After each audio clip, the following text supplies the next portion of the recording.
Hey guys, welcome back. It's Missy, and if you're new here, welcome. I am a life and relationship coach, and on this channel we get to the root of the issue and we learn how to heal and deal. So if that's your thing, go ahead and hit that subscribe button. I would love for you to be a part of the fam. And if you already are a subscriber, I genuinely appreciate you so much. So let's talk. If you are someone that's a people pleaser, you're overly nice, you're very soft-spoken, you're overly agreeable, and you avoid confrontation, then being assertive can be tough. So because of that, you probably will wind up being taken advantage of and mistreated, and then you wish you could speak up. And so you're probably the person that your mind goes blank in the moment, and then when you're at home you're like, oh, I should have said this. So that's why today we are going to talk about learning how to be assertive. So that way, that's not your problem anymore. And you will go from, no, it's okay, to, it's on site. No, I'm just kidding. Don't do that. That's a whole nother problem. That's coming from the Life Ruiners page, not the Life Helpers page. Don't listen to her. So the whole point of being assertive is expressing what you think, what you feel, and what you want to change. And then when that thing doesn't change, then there needs to be a consequence. So the reason why this is super important is because if you don't, then you'll wind up attracting those narcissistic people, those overly controlling people, these abusive people, these overpowering people. And then you will continue to be mistreated, to be unhappy. So being assertive can be scary because you may fear rejection, you may fear abandonment, you may fear an argument happening and then you won't handle it well. You may fear what others think. You fear of being wrong. You also may have low self-worth, and you are unaware of what you deserve. You also most likely were brought up in an environment where being assertive was seen as bad. So you either had maybe overly confrontational parents, or you had parents that didn't really speak up ever, and you saw your parents back down. So because of this, you probably were taught to always be nice to everyone, or speaking up is seen as being bitchy or bossy or an a-hole. Or if you have abusive or overly controlling parents, standing up for yourself was wrong, and so you were taught to suppress your opinions and ideas. So this teaches you that you're not worth being treated better. It teaches you that you should be obedient to authority, be obedient to others, especially more aggressive personality types. And you're taught to respect others even when they're being disrespectful to you. So because of this, you didn't form the skill of being able to assert yourself or speak up, because it is a skill. Same way listening is also a skill. You probably notice you're a much better listener than you are someone where you're able to talk.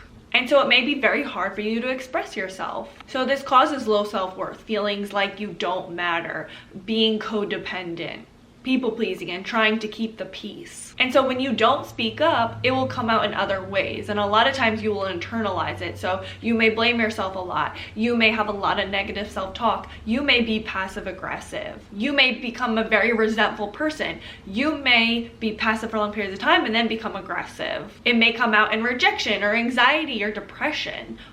When you suppress things, it has to come out. So that's why it's super important for you to be able to speak up for yourself, because it's coming out in other unhealthy ways. So it's super important for you to identify the fear, the root cause of what is causing you to not being able to be assertive. Because once you understand the root cause, then you can actually tackle it head on and form the skills to be able to deal with it.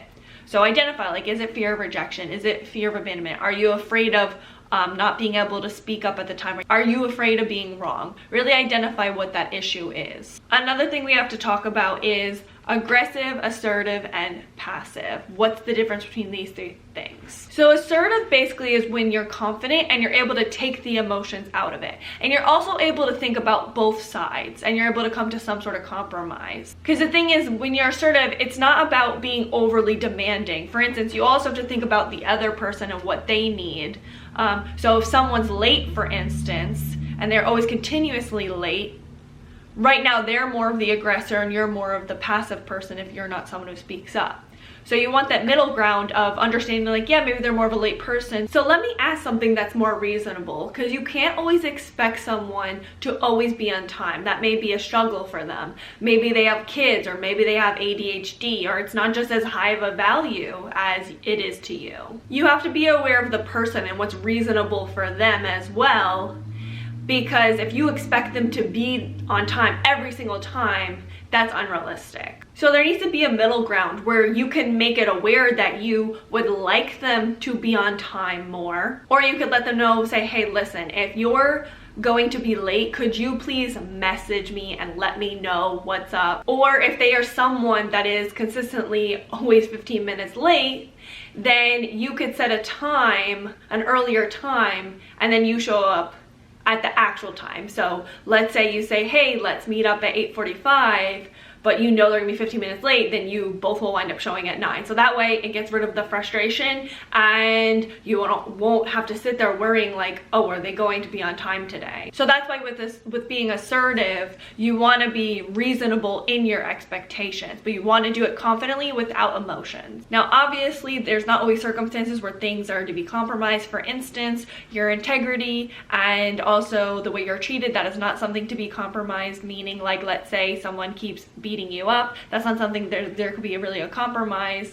That is more of the time when you stand up and you say, this will not be tolerated. So obviously use your judgment in the times when there's a situation where you want to be compromising and think about realistic expectations, versus when someone's like off the rails, totally out of bounds, and just you need to set them straight. So the whole point of being assertive is that you just want to be able to speak up and let the person know the intolerable behavior and what is to be expected. Now, with aggressive, that is when you're thinking too much about yourself and you're not thinking about the other person at all.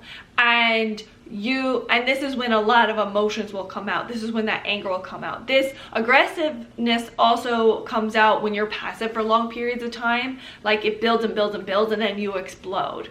And so then you don't care about anything else. It's just you're sick and tired of being mistreated. So then you go on the attack and you become very confrontational and you're not taken very seriously.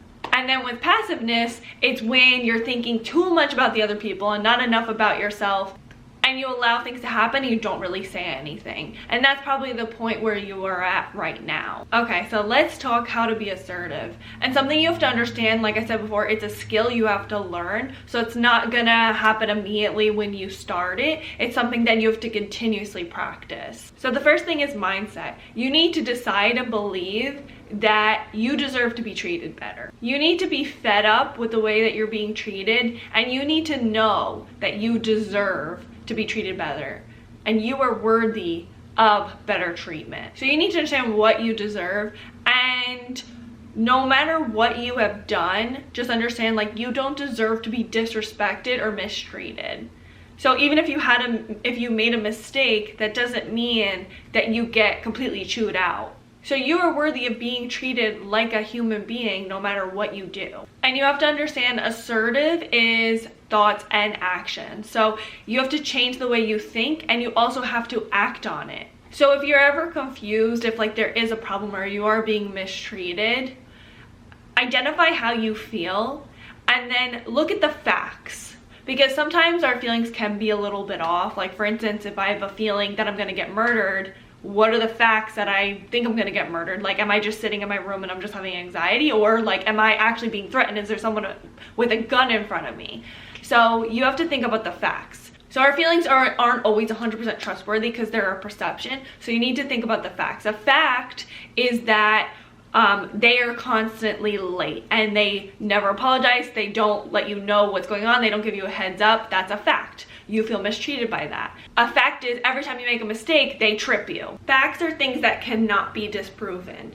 Feelings can be. So going back to understanding what you deserve, you have to care about yourself. You have to love yourself because you are the only one that's suffering and you're the only one that's gonna get you out of this situation. So assertive is thoughts And it's also action-based as well, because it's all based on a belief system. If you believe that you deserve to be mistreated, then you will then act on that. You will then wind up in those unhealthy situations. But if you believe that you don't deserve to be mistreated and you deserve healthy relationships, then you will act on that. So you have to practice what you tell yourself. You look in the mirror and say, like, I deserve to be treated better. This is not acceptable. The next thing that you have to understand is we teach people how to treat us. This is something that I learned at a young age, and it was such an eye-opener for me. Because when you're younger, you're like, oh, why is this happening to me? Why are all the kids being mean to me at school? And then as you get older, you realize, like, oh, I put up with it. I tolerated it.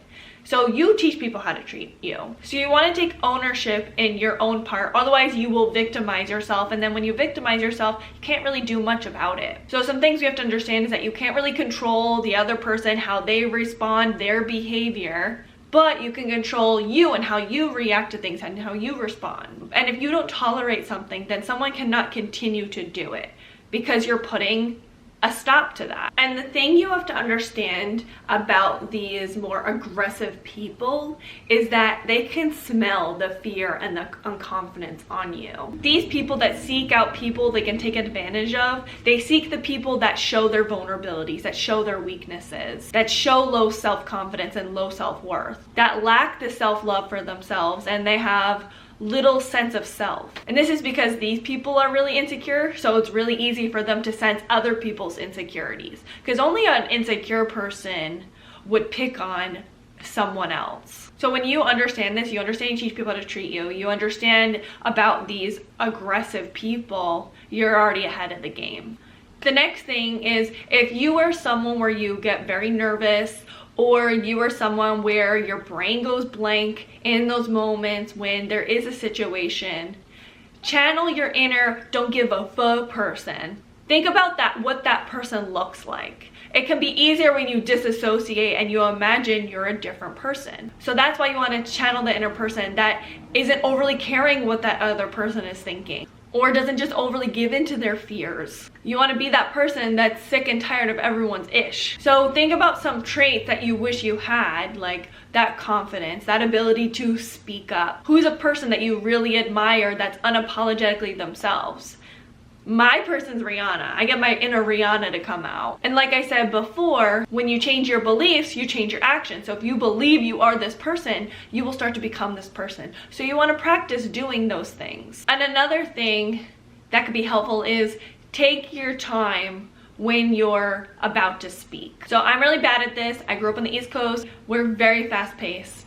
And because we're very fast-paced, we're very emotional. That's why a lot of us go from 0 to 60. That's probably why it's easier in the South, why they have more manners, because it's more slow paced. That makes a ton of sense. Anyways, we're a bad example, but what you want to do is you want to take your time.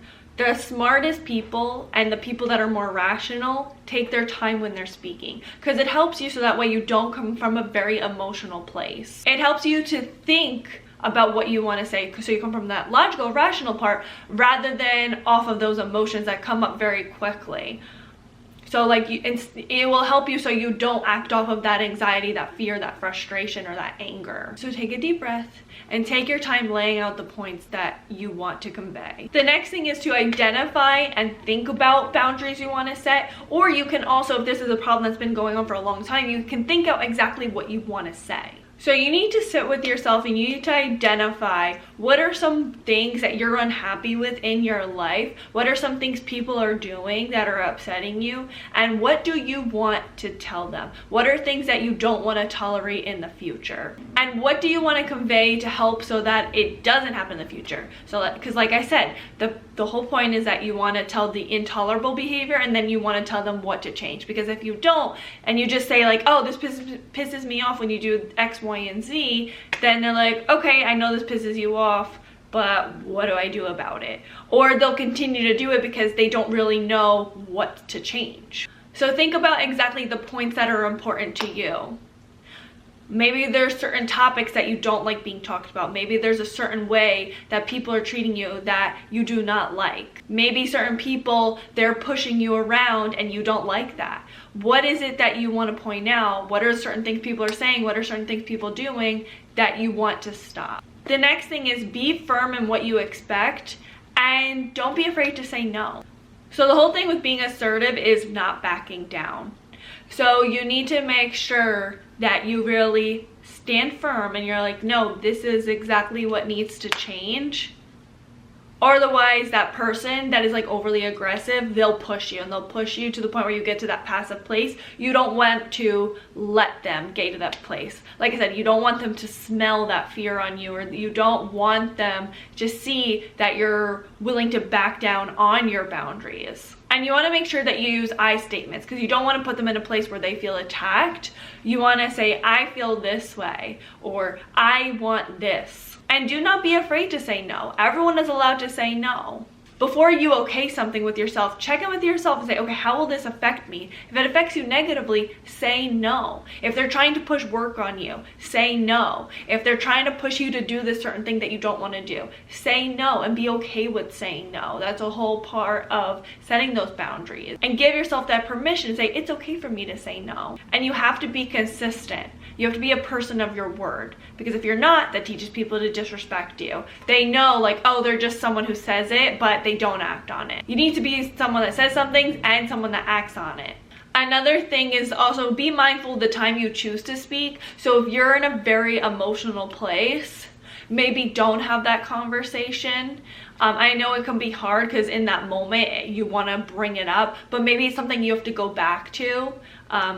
So like if there's a moment where you're at work and like you're starting to get emotional, excuse yourself and then come back and bring up the situation. Or like if you're with friends, maybe excuse yourself and then come back and have that conversation so you can think out exactly what you want to say. Don't be afraid to excuse yourself in a moment where it's not a good time to talk. You also want to be mindful of them and their time as well. So if they are not able to give you the time to have a conversation, or maybe they are overly emotional and they are not able to have a respectful or healthy conversation, then it may not be a good time either. But the thing is, you don't want to be in a place where you're overly emotional. So make sure you get to a rational place. Because if you do it from an emotional place, you'll say things you don't mean, and then you may make threats and then not follow through. So you want to tell them in a clear-cut way what is to be expected, and you do not want to back down. And like I said before, it needs to be at least reasonable, but you don't want to compromise too much of yourself. So it needs to be a balance. And the last one is be aware of your tone and your body language. That's one of the most important ones, because there's a huge difference between saying like, hey, I don't really like when you do this. Do you think it'd be okay if maybe like you stopped? Like there's a huge difference between that of saying like, the way that I've been treated lately is completely unacceptable. I feel put down, I feel upset, and in the future I would really appreciate if you could treat me with kindness and respect. It's completely different. The first one is being very passive. You're using a lot of passive language. That's very important to be aware of the passive language. And I'm guilty of using a lot of passive language because in my field, I'm battling people's egos, and I always try to make sure that they feel like I'm on their side. So I'm very used to using passive language of like saying maybe it's this, or saying I'm sorry too much, you know, overly apologizing also is being very passive, or asking if something's okay rather than telling them it's not okay. So you want to be aware of that passive language and make sure you're using more assertive language. And you want to be aware of your tone. You want to use more of an assertive tone with conviction rather than a shaky tone where you're very nervous. And with your body language, you want to make sure you stand tall and you stand firm and you look direct eye contact that shows confidence. That also is like not backing down. And you want to make sure you're at the same level as that person. So if you're in a room where the person's standing and you're sitting, that's also a stance of power where they have more power over you, and vice versa. Like if you're in a place of standing and they're sitting, that they can feel threatened. You want to make sure that like you both are either standing, you both are either sitting, you're on the same level, so one doesn't feel threatened or the other doesn't feel like it's overpowering. And with your tone, you want to make sure that you do take the emotion out of it. So you want to make sure that you're not condescending. You want to make sure that you're not very squeaky. You want to sound very confident and clear. So these are some ways that can help to be more assertive. Like I said, it takes practice. You want to act and you want to speak, and you may not get it right the first time, and that's okay. You may mess up, that's okay. It's something you want to consistently practice practice. It's a skill you have to learn. It's not something that just overnight you learn these things, then you're going to be able to do it with flying colors. You need to practice it till you get to a point where you are comfortable and where you do get the hang of it, of being able to speak up with confidence. So what do you guys think? Do you struggle with assertiveness? Or what are some tips that can help our other fellow people that struggle with being assertive? Leave it all in the comments below, and please don't forget to like, comment, subscribe, and share with someone that you think may need it. Until next time, thanks for watching. Bye guys. My battery's dying. I literally just did half this video with the battery dying. Nobody cares. You guys want me to embarrass myself? I'm wearing a shirt as pants. You know how you can tell you're old? Because you just stop caring about what you're doing and what other people think about it. Traffic is real today. I'm trying to cancel my dentist appointment.